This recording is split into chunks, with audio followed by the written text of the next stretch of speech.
join. So welcome, Greg. Very pleased to have you with us today. No, it's good. It's good to be here. Quite humbled to get the invite. I've seen some of the people who are showing up on the podcast, and like I say, quite humbled to be thought of in the same capacity. So thanks very much.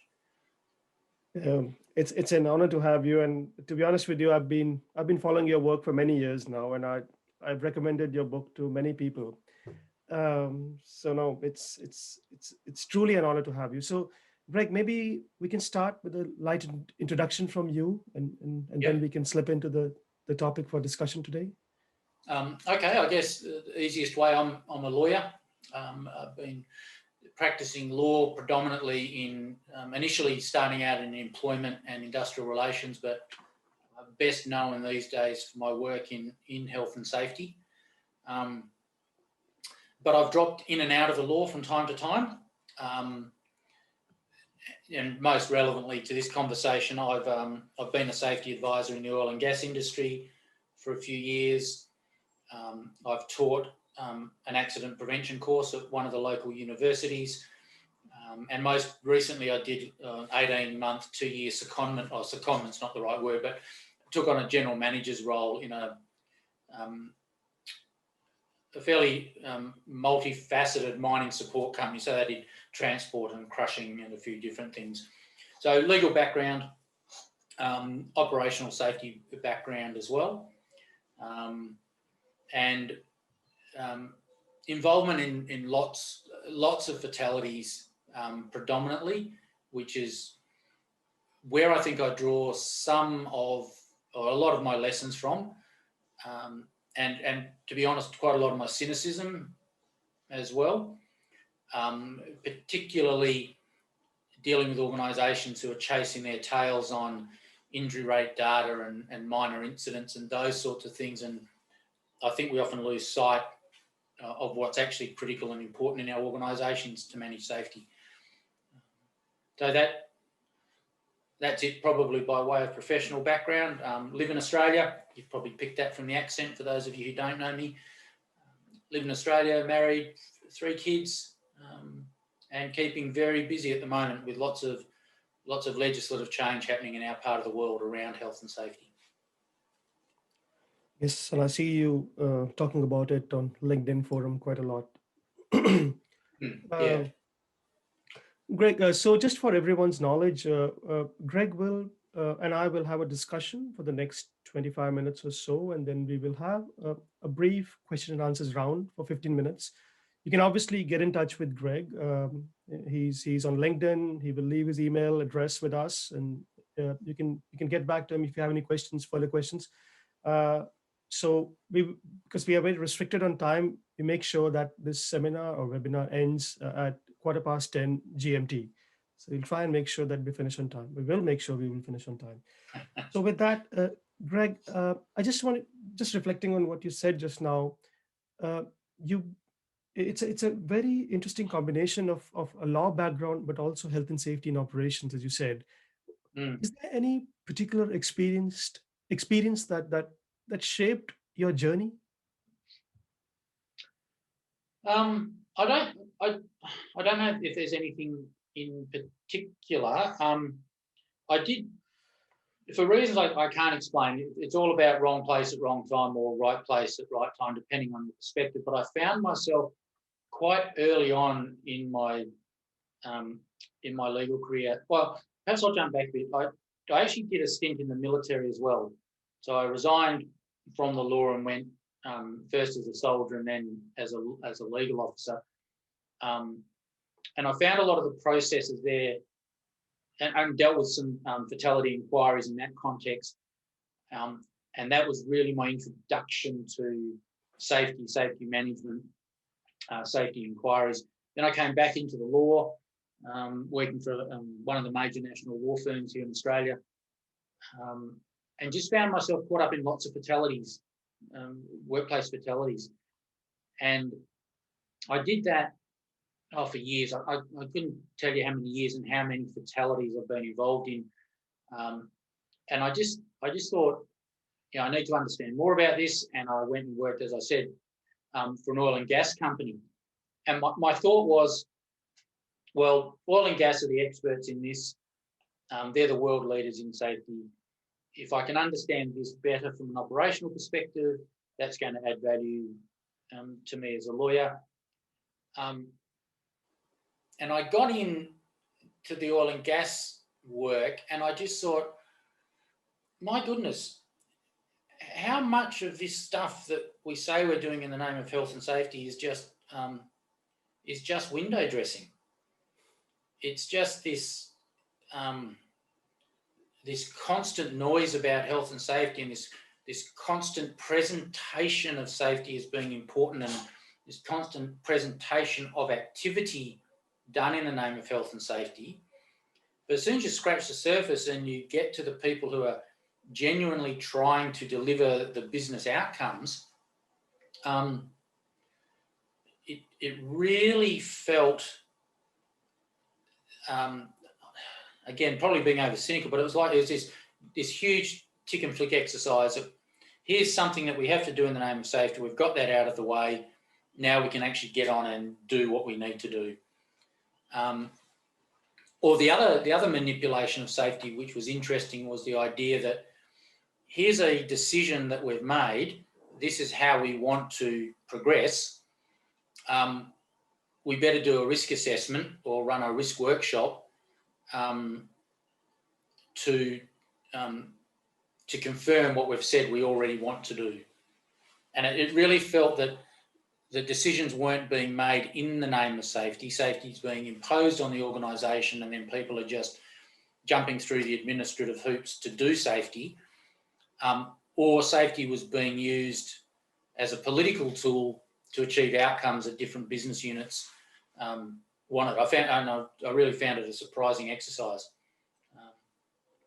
And that led me down the path of more research and more study. And my first book, I couldn't even tell you when I wrote it, but on management obligations, because what I found really interesting was this fundamental disconnect between senior executives and the safety management systems.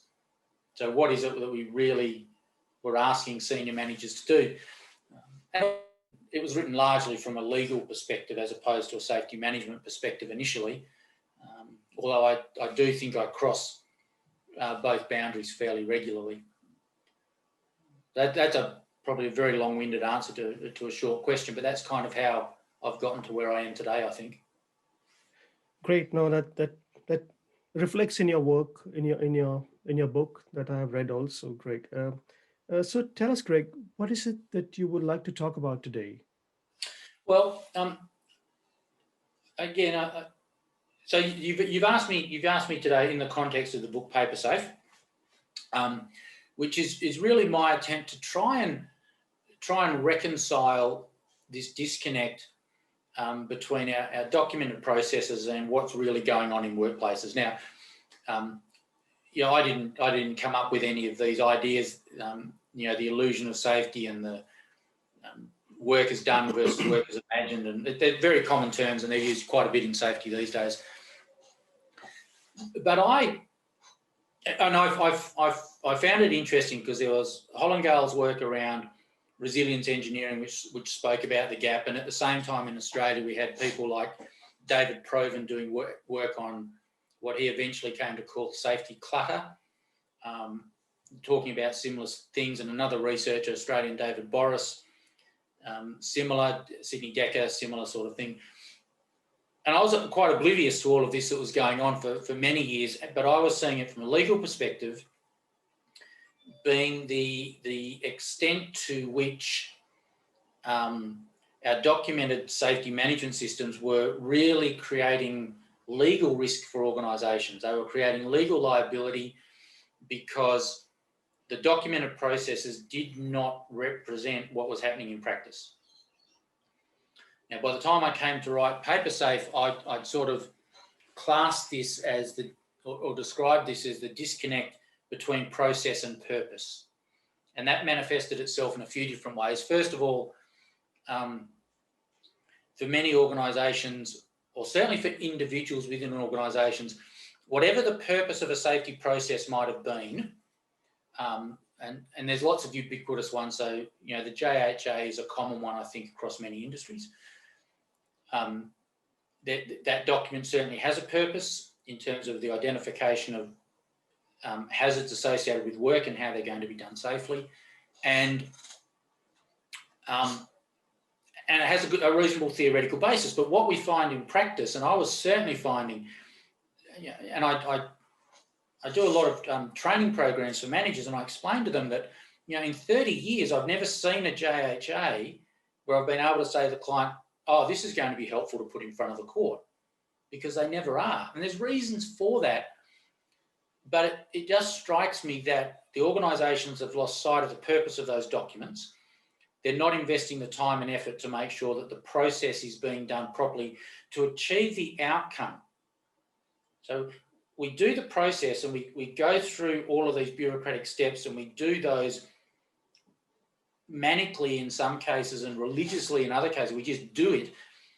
But what we don't do is we don't connect that process to purpose. We don't say, having invested all this time and effort into all of this activity, is it achieving the outcome that we want it to achieve?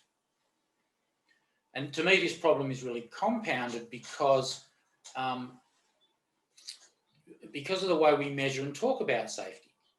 So we measure safety around injury rates, which tells us nothing about safety. And even if you don't want to accept that from a safety perspective, and I understand the arguments, I can tell you as a lawyer, those numbers are utterly meaningless.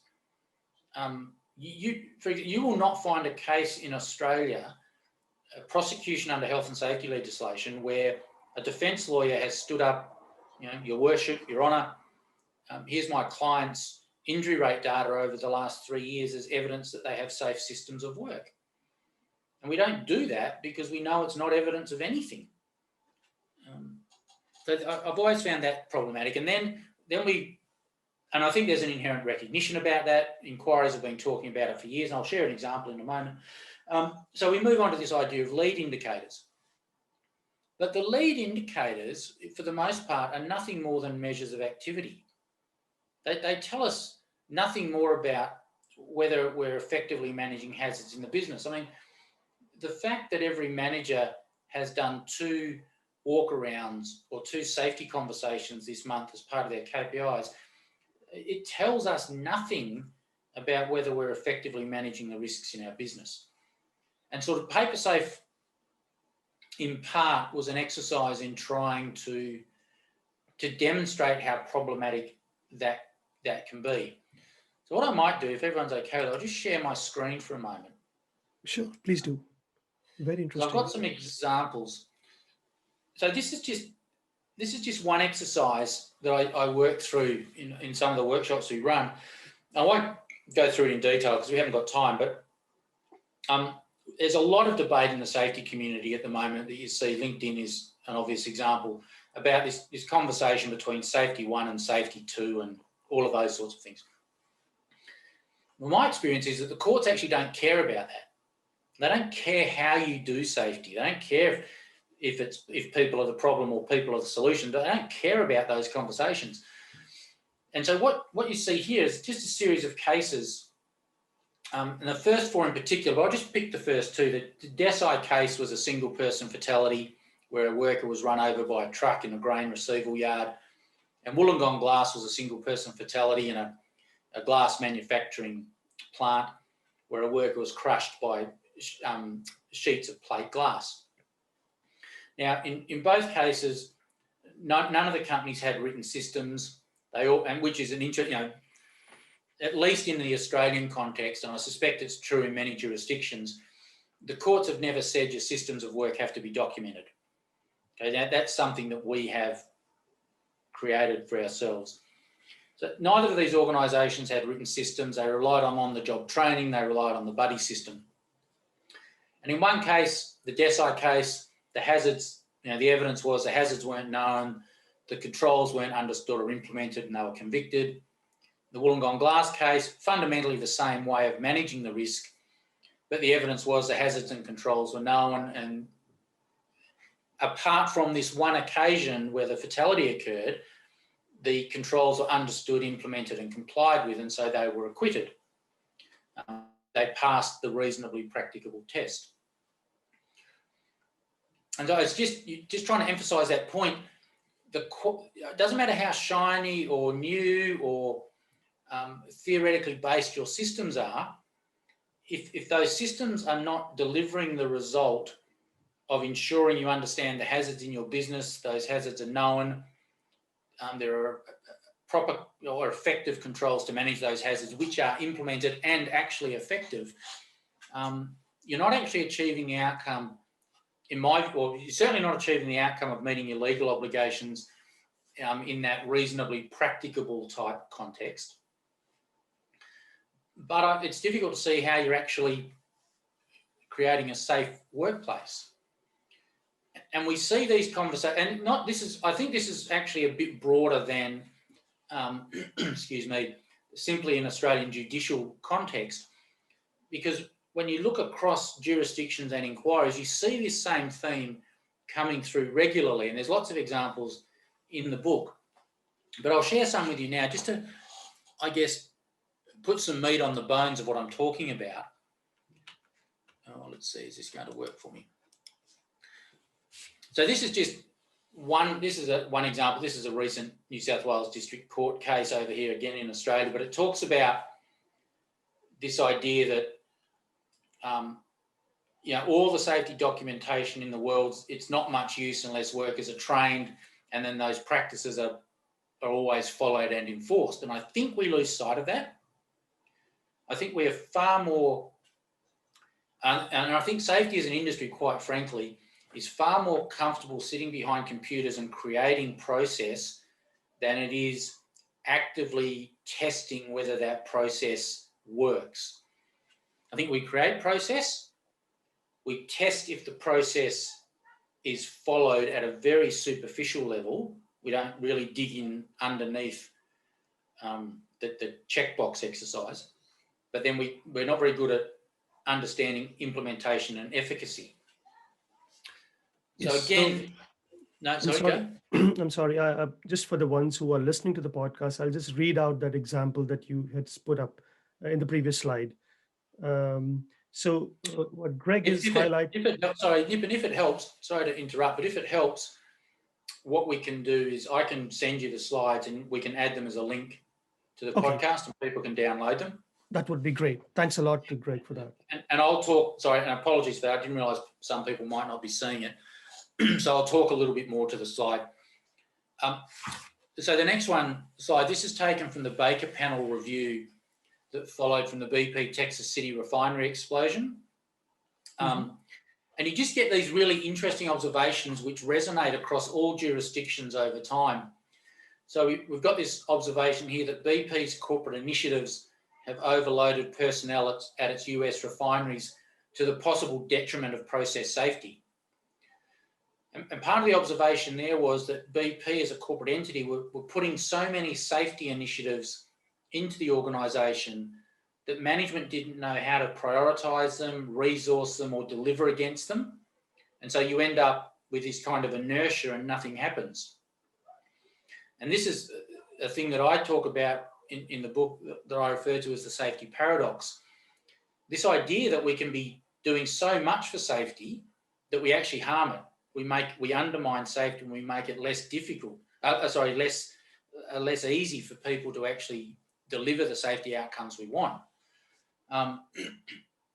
We saw something very similar in Australia, the SA Longford gas plant explosion. This was a catastrophic event. 2 people died, cut off gas supplies to the greater Melbourne city. But you get observations in here from a Royal Commission that there's a tendency for the administration of the safety system to take on a life of its own, divorced from operations in the field, and that concentration on the development and maintenance of the system diverted attention from what was actually happening in the practical functioning of the plants at Longford. Again, it's a theme that I think we see repeated in major accident inquiries all around the world, and we certainly see it repeated in individual prosecutions on a very regular basis. Not just in Australia, I think we see similar things out of, certainly where I look at the UK and Canada, you see very similar sorts of observations, both at a macro and at a micro level. I find this is a particularly interesting one for me. I think this is something we don't talk about enough as an industry in safety and health.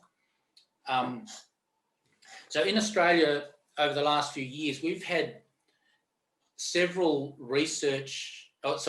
public inquiries into the high suicide rates amongst fly-in, fly-out workers on our mine sites. It's a very common system of work in Australia. And I wouldn't be surprised if we end up doing something similar in the construction industry. There's something about the demographics. Young men tend to be a demographic with a high suicide rate anyway, and they tend to work in those industries. But all of these inquiries said, no, there's more going on than just a demographic. But one of the interesting things, this was the Lifeline report. Lifeline is a mental health crisis line over here in Australia. And one of the observations, and this report was used in these inquiries, and one of the interesting observations to come out of it was the extent to which health and safety rules contribute to mental stress and undermine mental well-being in the workplace. These very strict, very oppressive, very prescriptive rules with very significant consequences if you don't comply. Particularly if you're a contractor working on a mine site and you breach one of these rules, there's a very good chance you'll just be kicked off site. It's a bit hard. You can't terminate the employment, but you can certainly bar people's access to site. And so safety, it's really interesting that in trying to prevent physical harm by these prescriptive rule-based approaches, we're actually creating mental harm. And again, without wanting to sound overly cynical, but I probably do, because the mental harm statistics don't show up in injury rate data, I don't think we really care that much.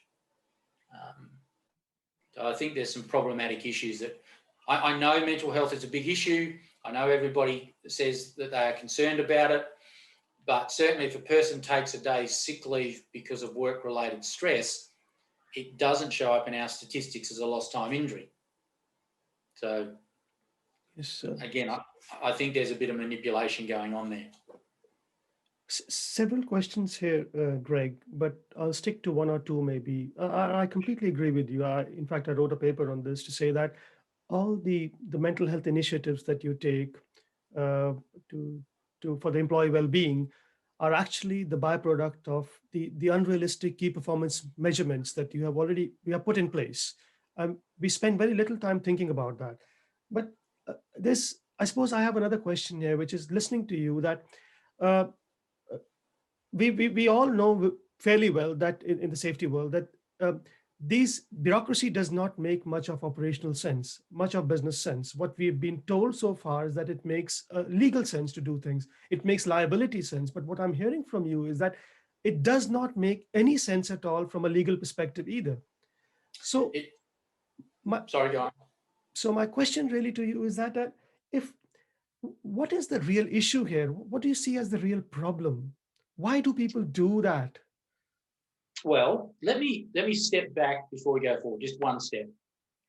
I think our processes can make sense, theoretically, they can make sense in a safety perspective and in a legal perspective.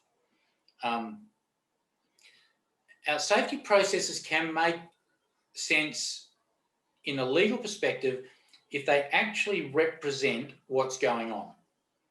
So if you have tight alignment between our process and what actually happens in practice, that makes sense. The difficulty we have, in part, is that nobody's doing the hard work necessary to really deal with that alignment in a meaningful way. And I've got some more examples we can share around that. So what's really going on? I think at its core, it's a combination of incompetence and laziness, quite frankly. I can't see it any other way. It is easy to sit behind a computer and Google working at heights procedures, and you'll find them on the internet, and to take codes of practice from the regulator and turn it into a procedure. It's boring, it's bureaucratic, but it's not difficult. It's not hard to do. It's time consuming and all of that, but it's not hard to do. Similarly, injury rate data, it's not hard to collate. Lead indicators are not hard to collate. And they're not hard to express to an executive management group. You're not persuading anybody of anything. You don't have to write anything well. You don't have to be particularly articulate. You don't have to work hard to convince people. You just say, here are the numbers, and that tends to be the end of the conversation. So I think there's something fundamental about the amount of work organisations are prepared to do to genuinely understand if their systems are in place and effective. I think there's a fair bit of that going on.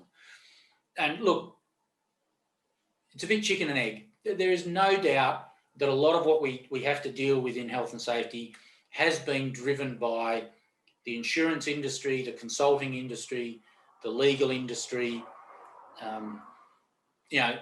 There's a buck to be made in the development of health and safety documents. Anybody who works in the oil and gas industry who's been around long enough will recall what a safety case looked like when it first came in and it was first developed by the operator for their facilities.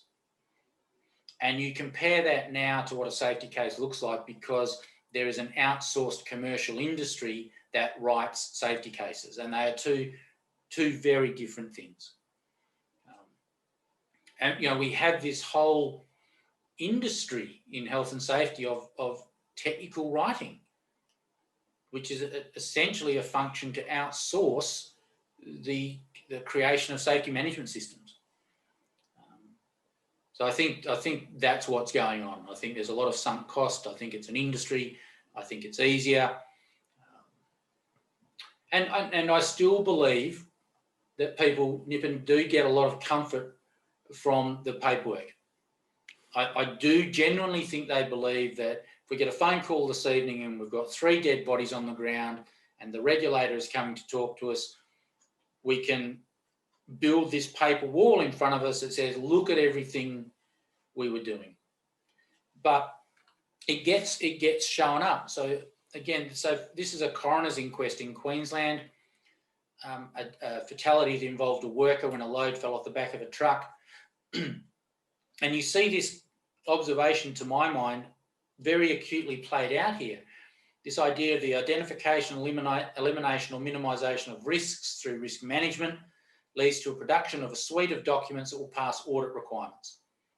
So straight away, you've got a couple of vested industries in that first sentence, the people creating the documents and the people auditing them. But then you see this idea that the evidence at this inquest suggests the workers in the field find the documents hard to comprehend and of limited relevance to their daily activities.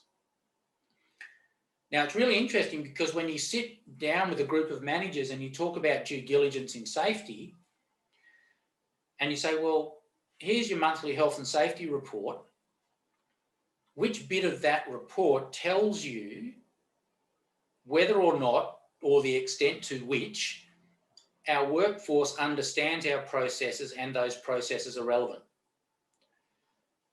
Because if at an executive management level, if we don't understand that, if we don't understand that very basic concept that people understand our processes and they're useful, and we don't have any sense of that, I mean, we don't even get to first base when it comes to questions of everything reasonably practicable or due diligence.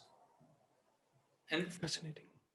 yeah, these are the observations we get when people start looking critically, really critically, at safety management systems. Now, I know that you do a lot of work around incident investigations and trying to improve them, but we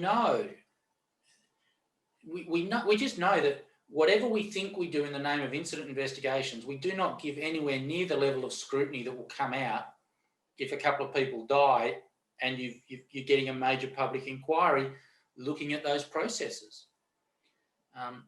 But on one level, it's a really simple question. Do people understand our processes? Are our processes relevant? But there is nothing in the way that we structure health and safety systems and health and safety reporting in particular that addresses those questions. I want to give you an example here, which I picked up in many years of frustration, and I completely get what you're saying, and I love the term you use in the book. It's called intellectual laziness, which is basically uh, cut, copy, paste irrelevant information to make it meaningful to you, which is absolutely meaningless to your workers. Now, one of the things I find, Greg, is that in the name of safety audits, how many times we go on the site and make sure that all those small little documented uh, leaflets, those small little sticky notes, and what else people put beside their technical equipment, uh, the operational equipment to make it work, to try to it's basically a procedure which really helps them to work, to do the job, and they keep those reminders close to those equipment and systems. And as overzealous inspectors, what we do is we go and destroy those documents in the name of documentation control. And what you're saying here is that in many ways, that is the safety management system that is working for people. And that is the informal world that people create for themselves because they find the formal world so disconnected from their real uh, use. Yep. Instead of trying to make sense of those documents, we relentlessly destroy them in the name of auditing and control. Yeah, which is odd, because again, if you got a couple of dead bodies on the ground, that workforce will very quickly explain to the regulator exactly how the work was performed. And it will very, very seldom have a strong connection to your corporate process. And so we see something, and to understand, I'm not sure people appreciate just how transparent the systems are and just how obvious the disconnect is. So again, this is a coroner's inquest, another one from Queensland. This was a worker who was killed by a malfunctioning a track maintenance machine. And it's this idea around checklists. So the crew members told the transport regulator that complete adherence to the checklist was time consuming. So their usual practice was for a random crew member to do cursory checks, and then the entire checklist would be marked to indicate compliance. And you can see there that coroners said, well, this was a tick and flick process that actually eroded assurance. So you had a process, a check process that was designed to ensure that the equipment was safe. It was just a tick and flick exercise. People weren't actually really checking that the equipment was safe and they're just signing it off. Now, on one level, you might say, well, that's negligence on the part of this work crew doing this work. And that's fine. And to some extent, maybe it is. Maybe it is. Although, even if it is, that's not the end of the question. The issue is this is our organisational process to understand if this piece of equipment is safe to operate. It's the whole point of the exercise. But what did we ever do as an organisation to make sure that this process worked, that it was being properly followed? And you see exactly the same criticisms in the Piper Alpha inquiry of the permit to work system. Exactly the same thing occurred. This is a again from the a Chemical Safety Board review of the Texas City explosion, same sort of thing. Functionality checks of alarms and instruments required prior to startup. There was no time for additional checks according to a supervisor, so they signed it off, and the rest, as they say, is history. But again, it's just another example of a process that is put in place, a process that probably makes theoretical sense at the time to the people who were creating it, but a process which over time has become eroded and corroded, as all processes do, and yet there doesn't seem to be any effort on the part of the company to make the effort to understand if these processes are in place and effective and working. And again, that's probably not possible for every process. But if we can't check and understand if the process is being used effectively and achieving the outcome it's designed to achieve, I think you really have to start to question, why do we need the process? If we're not going to give it the time and attention it deserves, perhaps we don't need it. Again, I'll just go through these quickly and then we can swing back around to the conversation, Nippon. But this is a fatality prosecution in South Australia where a worker was killed during a lifting operation. And this is two really interesting themes. You've got the normal safety processes of pre-start meetings, JSAs and start cards or take fives. Again, the court saying these are all being treated as a tick and flick exercise. So again, the court is saying it's just a paper system, it's window dressing, it's not actually being used for the purpose it's designed. And this one is particularly problematic because it's a contractor. So you get that classic scenario of the principal demands a contractor to manage safety in a particular way, and on the surface, the contractor does exactly what it's being asked to do, but it doesn't deliver the substantive outcome. Greg, I'm just being conscious of the time. Sorry. Okay. And I just wanted to check with you before we end this discussion, that what is the key message? What is that one message you would like to give to people in this through this discussion? To me, I get this again. This is taken from the Pike River Royal Commission. 29 workers killed in an underground explosion, and you've got this idea here that the board appears to have received no information proving the effectiveness of crucial systems.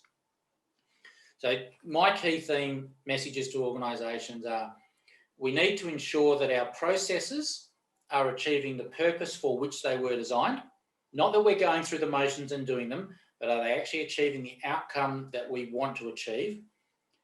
And critically, what do we do in our organisation to prove the effectiveness of our crucial systems?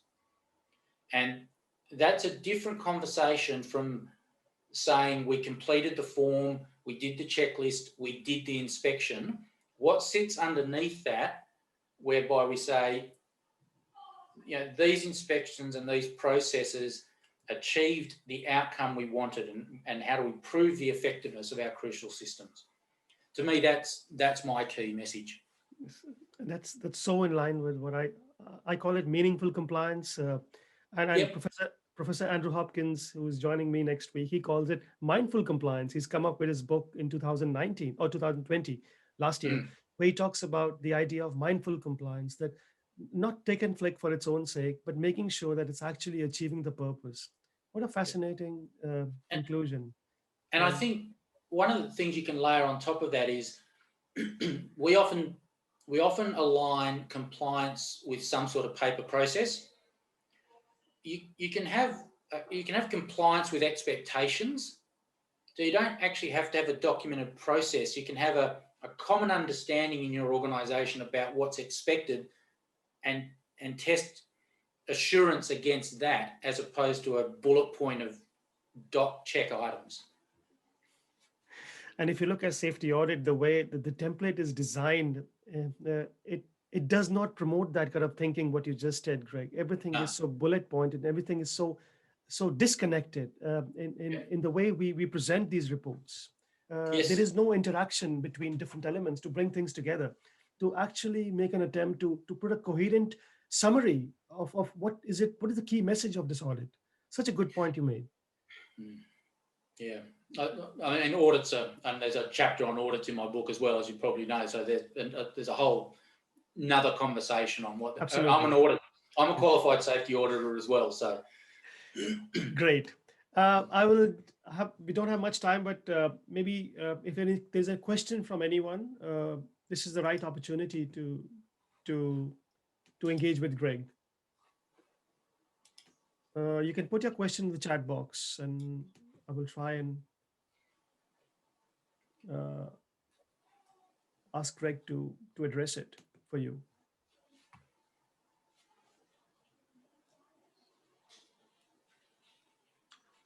Greg, it does not seem like anyone has a. no, that's okay.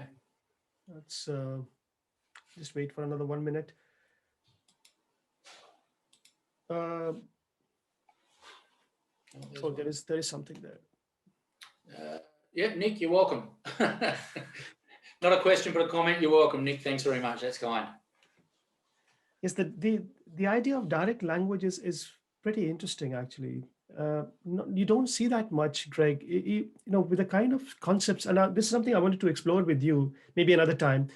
We have lots of concepts in safety sciences emerging, but uh, it does not connect with. It still is very difficult for people to make sense of it, to put these ideas into practice, if you know what I mean. I take one step. I think there's an initial hurdle we have to get over. I do not think we create a safe space to have a genuine conversation about safety. You cannot, and in particular in these principal contract relationships, you cannot have a meaningful argument if you're a subcontractor dependent for your commercial existence on a job with a principal to actually explain to them why what they are asking you to do in the name of health and safety is a stupid, pointless waste of time, and there are better ways to do it.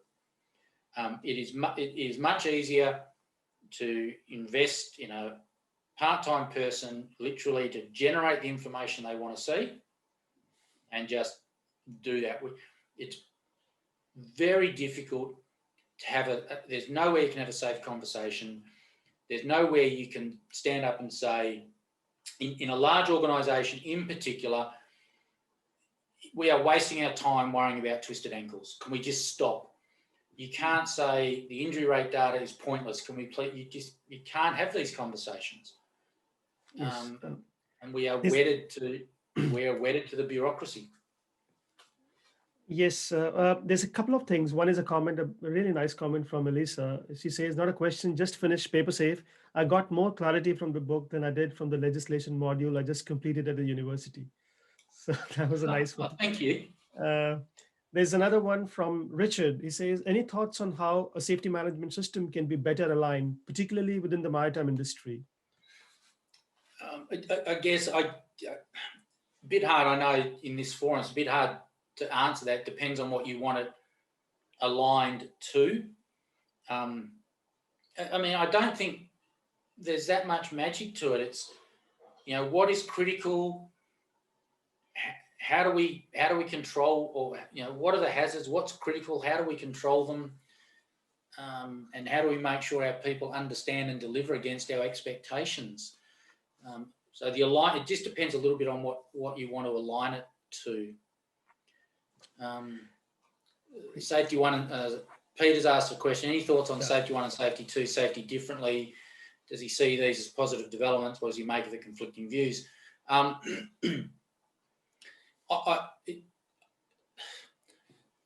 One of the interesting things about the whole, well, first of all, I go back, put on my lawyer's hat. As a lawyer, the court doesn't care how you do safety, so it's an irrelevant conversation in one sense. But what strikes me is most of the debates I've seen about these different branches or thoughts around safety makes me wonder if anybody has actually read any of the material promoting any of them, because they've all lobbed it's really logged on this black and white line that they're two fundamentally different things with no crossover. I just don't think that's right. I just think it's this evolution, and we're still drawing some of the elements. I'll be honest. I think the fact that the health and safety industry cannot land any sort of common themes that we can express to the business community more widely really fundamentally undermines our credibility. And the fact that we cannot land a concluded view on something like zero harm and injury rates, or even something like incident investigation methodologies, I think really undermines our credibility, because if a business goes to an accountant or a lawyer or an engineer or the medical profession, yep, they'll get different individuals with slightly different tweaks on what it looks like, but they will get fundamentally the same thing from everybody. You go into the health and safety industry and it's absolute potluck what you end up with. So I think the division, whatever it's doing intellectually and theoretically and academically, it is doing harm to our industry. What a fascinating things to say. Absolutely. If there is no purpose, there is no clarity. Or sorry, if there is no clarity, there is no solution. We need clarity in everything we do, and we lack clarity. We significantly lack clarity in this industry. What is it that we want to achieve? I think we lack solidarity as well as a profession and what we stand for, and we're very good at undermining each other in very public forums. How interesting, Greg. Thanks very much, and thanks everyone who joined us today. Obviously, we'll have a paid podcast, and we will release the podcast in a week's time. So thank you everyone once again for joining. Okay, no, thank you everybody. Thank you so much again for the invitation. It's a pleasure, Greg. It's an absolute pleasure to have you. Take care.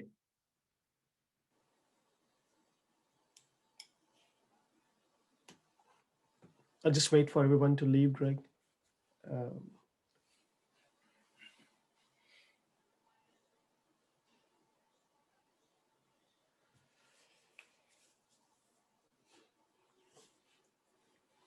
We just launched our new reporting system, Greg. It was sponsored by the Scottish government. I've been working on this idea of near-miss reporting for a couple of years now. And you were talking about it in the last session with Steve, weren't you? Yeah, so we just launched it yesterday. I'll send the website over to you. But it's really a frustration I have noticed for almost about 15 years now. Looking at what is it that people are trying to say through those reports, and how those reports are actually perceived from the office side, and trying to create a more conversational system rather than a reporting system.